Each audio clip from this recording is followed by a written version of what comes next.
नमस्कार, cook with सुवर्णामध्ये आपलं खूप खूप स्वागत। आज आपण संक्रांत स्पेशल तीळ पापडी कशी बनवायची हे पाहणार आहोत। फक्त 2 साहित्यामध्ये ही तीळ पापडी तयार होते। तर त्यासाठी इथे मी अर्धा कप पांढरे तीळ घेतलेले आहेत आणि अर्धा कप साखर घेतलेली आहे। सगळ्यात अगोदर आपल्याला काय करायचं तर ज्या पोळपाटावर आपण तीळ पापडी लाटणार आहोत त्याला अगोदर तुपाने ग्रीसिंग करून घ्यायचं आहे, कारण आपण नंतर हे ग्रीसिंग करू शकत नाही, कारण तीळ पापडी ही लगेचच कडक होते। तर त्यामुळे इथे मी अगोदरच तुपाने ग्रीसिंग करून घेतलेलं आहे। तर आता आपण तीळ भाजून घेऊया। गॅसवर पॅन ठेवलेला आहे। आता यामध्ये आपल्याला तीळ घालायचे आहे। गॅस मंद ठेवायचा आहे आणि मंद गॅसवरती तीळ आपल्याला भाजून घ्यायचे आहेत। साधारणतः 3 ते 4 मिनिटे लागतात तीळ भाजण्यासाठी।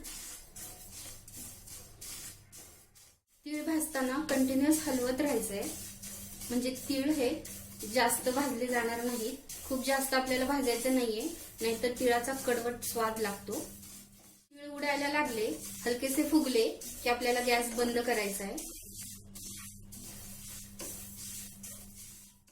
तर इथे तीळ छान भाजून झालेले आहेत, हलकासा गोल्डन कलर आलेला आहे। तर आता आपण गॅस बंद करूया आणि एका प्लेटमध्ये हे तीळ काढून घेऊया थंड करण्यासाठी।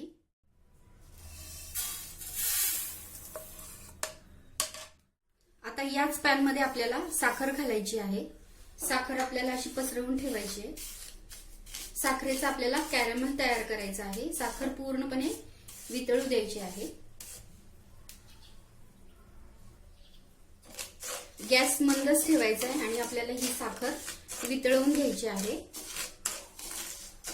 हलवत राहायचंय। तुम्ही पाहू शकता साखर वितळायला सुरुवात झालेली आहे।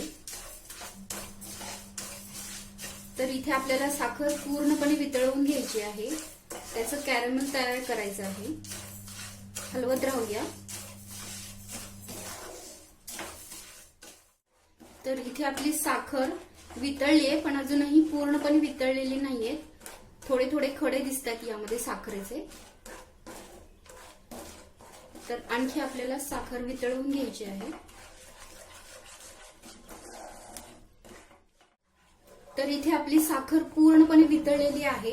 याच्यामध्ये साखरेचे अजिबात छोटे मोठे कसलेही बारीक किंवा मोठे कण नाहीये।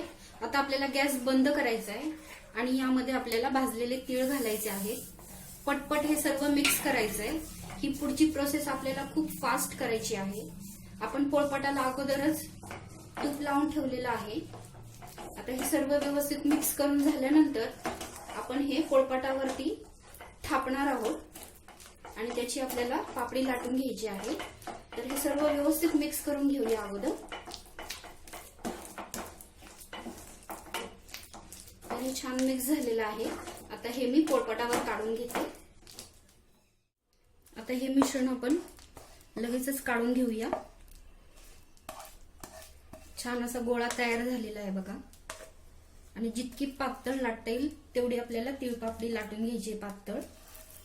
सर्व मिश्रण काढून घ्यायचं आपल्याला। गॅस आपण लगेचच बंद केला होता, त्यामुळे हे मिश्रण लगेच कडक होत नाही। असं सुरीच्या साहाय्याने किंवा चमच्याच्या साहाय्याने काढून घेऊया। थोडस एकसारखं करून घेते आणि आता आपल्याला लाटण्याने हे लाटायचं आहे। फास्ट लाटायचं आहे आपल्याला, प्रेशर देत देत, म्हणजे तीळ पापडी आपली जास्तीत जास्त पातळ होईल। कारण ही तीळ पापडी लगेचच कडक बनते। इथे मी तीळ पापडी लाटून घेतलेली आहे। पटपट लाटल्यामुळे ही पातळ झालेली आहे। आता 30 सेकंद आपण याला थंड करून घेऊया। तीळ पापडी थंड झालेली आहे। आता आपण ही काढून घेऊया। चाकूच्या साहाय्याने तुम्ही ही काढू शकता। तर इथे मी थोडीशी मोठी बनवलेली आहे, त्यामुळे ही अखंड निघत नाहीये। तर याचे असे आपण छोटे छोटे पीस करूया। तर इथे मी तीळ पापडी सोडून घेतलेली आहे। बघा किती खमंग आणि मस्त झालेली आहे। तर अशा प्रकारे तिळपापडी तुम्ही एकदा नक्की बनवून पहा. साखरेच्या ऐवजी तुम्ही गुळाचा देखील वापर करू शकता. तेच प्रमाणामध्ये तुम्ही गुळ घेऊ शकता आणि तिळपापडी बनवू शकता. तर अशा प्रकारे तिळपापडी तुम्ही या मकर संक्रांतीला एकदा नक्की ट्राय करा. व्हिडिओ आवडल्यास लाईक, शेअर आणि कमेंट करायला विसरू नका. पुन्हा भेटूया अशाच एका मस्त रेसिपी सोबत. तोपर्यंत बाय बाय.